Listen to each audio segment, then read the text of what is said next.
A new survey by Gallup and the Knight Foundation found that half of Americans believe that the national news organizations that we rely on for information intentionally mislead the American people, intentionally misinform, or persuade the public to adopt a particular point of view through their reporting.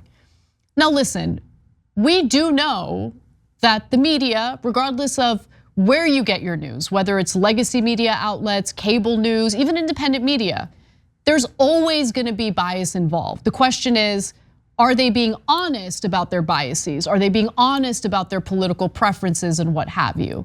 Legacy media is still playing this game where they're pretending like, no, we're super objective, swear to God.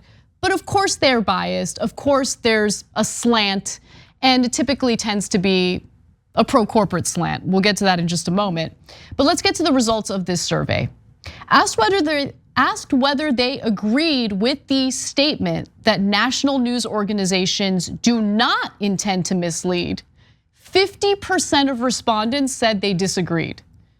Okay, only 25% agreed. So only 25% of the respondents in this nationally representative sample said that the news organizations do not intend to mislead. Now, 52% disagreed with the statement that disseminators of national news care about the best interests of their readers, viewers, and listeners. It said 23% of respondents believed the journalists were acting in the public's best interest. So less than a quarter of respondents thought that the journalists are actually looking out for the public, looking to inform the public. Pretty devastating, Francesca. Yeah, no, that's huge. I am super curious as to the political inclinations of each person responding, because I do think that while I have major critiques of mainstream outlets like CNN and MSNBC, I do think that a lot of what we are working with right now is 4, 6, 8 years of slowly, whether the MAGA movement effectively chipping away at the credibility of news organizations, and news organizations gladly contributing to that. You know, you've got CNN filming an empty podium for 30 minutes waiting for Donald Trump to speak when they could be covering literally anything else. So there is that, but like the kinds of violence, the kinds of rhetoric, the kinds of the fake news crap, that wasn't really part of the sauce in 2015. We had all the same problems, but before the Trump era, we didn't have that. So I am really curious, and I want to be able to hold two things at once. I want to be able to say there should be credible journalists. I want to believe journalists. I think we need to reestablish the credibility of a lot of media outlets, but then also hold them accountable when they're clearly biased, or in the case of Fox News, just right-wing propaganda machines.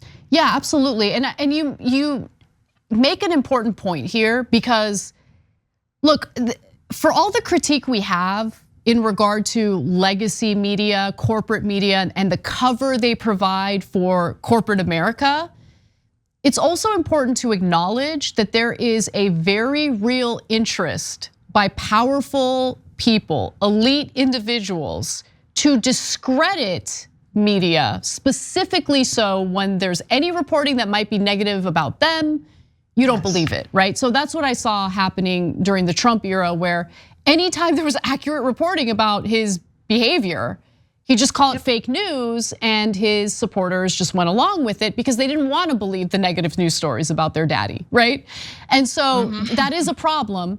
But at the same time, I think the bigger issue really is the lack of media literacy in the country, because we need to ensure that people are able to read news and kind of analyze it for what it is.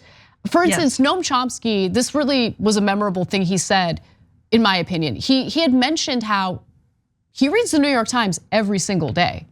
And the New York Times has banned Noam Chomsky, but he reads it every day because he knows how to read media and kind of decipher like where the biases are. You know, if I read a story, for instance, in the Washington Post, and they cite a think tank as an authoritative source, I know not to buy it because think tanks are just a front for lobbying groups. You know what I'm saying? So these are not things that most people know about because they don't learn about it. It's not like there are classes in school about media literacy.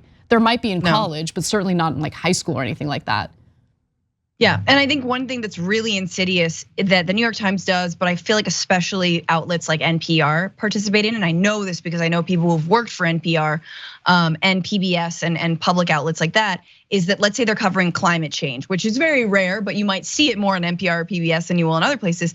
They are told that they must cover the other side, that they must always offer two sides of the same story, which is actually not objectivity, right? If you are talking about, let's say, the derailment in East Palestine, and then you have to say, well, let's talk to a toxic chemical here. So you provide acrylic nails in New Jersey, is that correct? Like, this is the kind of absurdity that we're talking about, and this happens right now. Interestingly, I've tried to do this. I had a special on MSNBC. I was talking about private health insurance. I tried to talk to health insurance companies. They don't talk to you on the record ever. Nobody talks to you.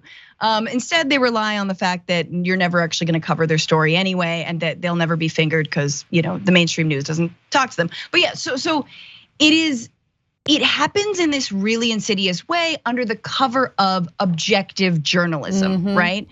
But I think that it's important to say that like the corporations have a vested interest in just what? Making more and more and more money. So they're never necessarily going to be honest. They have PR machines, they have spin, et cetera.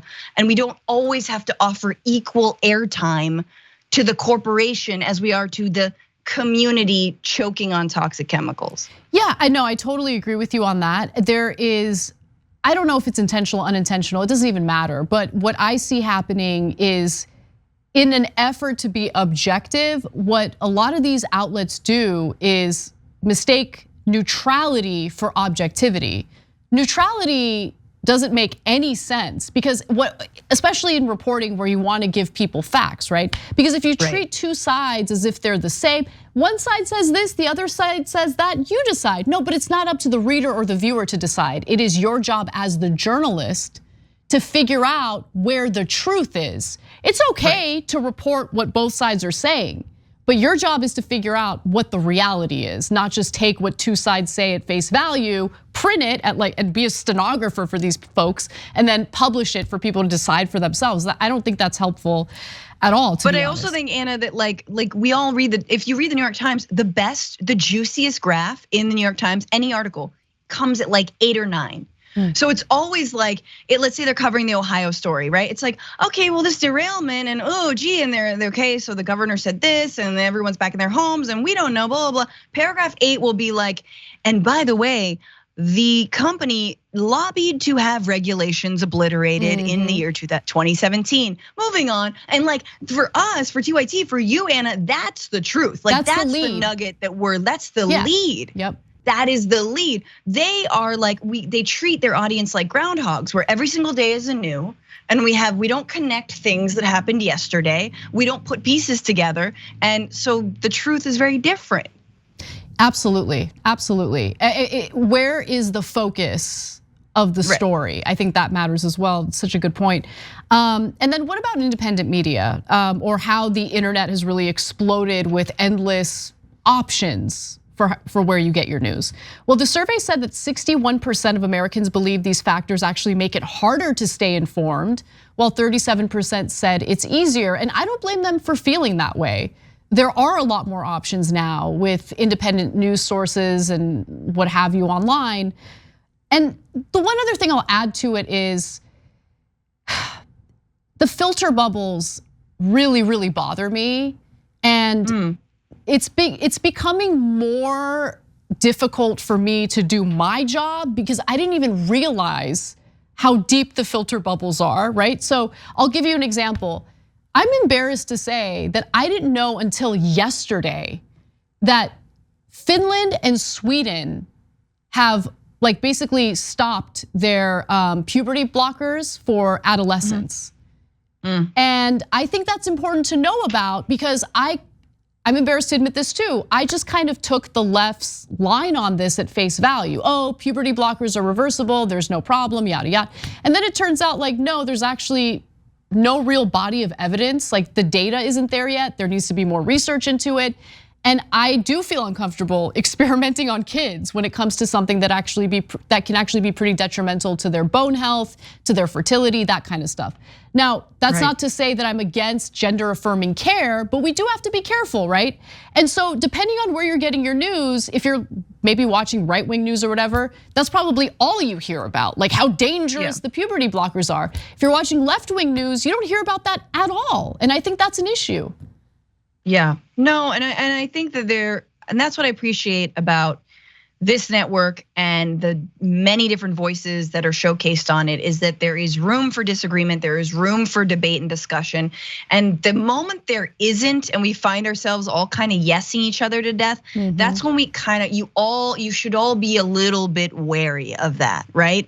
And I think it is important to bring that piece of information into the story. The problem is it always gets weaponized. It's like, Anna just brought up a fact. Okay, let's incorporate it into our nuanced understanding that is led by human rights and people's ability to make decisions for themselves. Whatever, live in the bodies they want to live in. But instead it gets weaponized, and it's like Anna hates trans kids or Anna loves trans kids. And it just, it's like, no. You don't always have to filter everything in this is good or this is bad. But for sure, God, 2016, we're all like, we're in our bubbles, we need to break out. 2023, are we not even more in our goddamn bubbles? We are. And I have to say though, look, it is not lost on me that AT&T funded, was it OAN?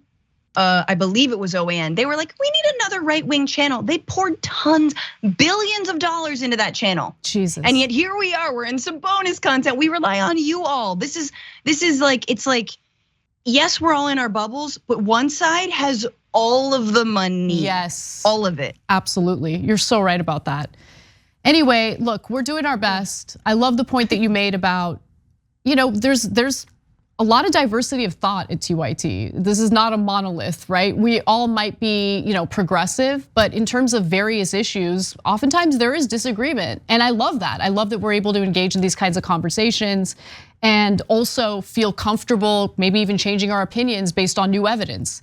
I think that is a sign of a news organization that actually gives a damn about informing people rather than just having a bunch of hosts that are driven by ego. Don't really care about being proven right all the time, but I do care about making sure that I'm not misleading you guys. So thank you to our members for allowing us to do the jobs that we do. Here at the Young Turks, we do our best to bring you the most essential news stories of the day, but we can't cover everything in a 2-hour show. And for the rest, I recommend Ground News. Founded by a former NASA scientist, Ground News uses a revolutionary system that analyzes where the news is coming from and gives you complete transparency on the potential biases these sources may have. That way you can read between the lines of media bias and break free from the corporate media agenda. In arming you with the context and transparency, you'll have everything you need to think critically about the news and build responsible media literacy for yourself and others.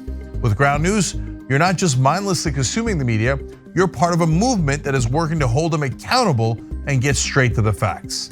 Break through the filter bubbles, the propaganda, and the bias, and subscribe to Ground News today.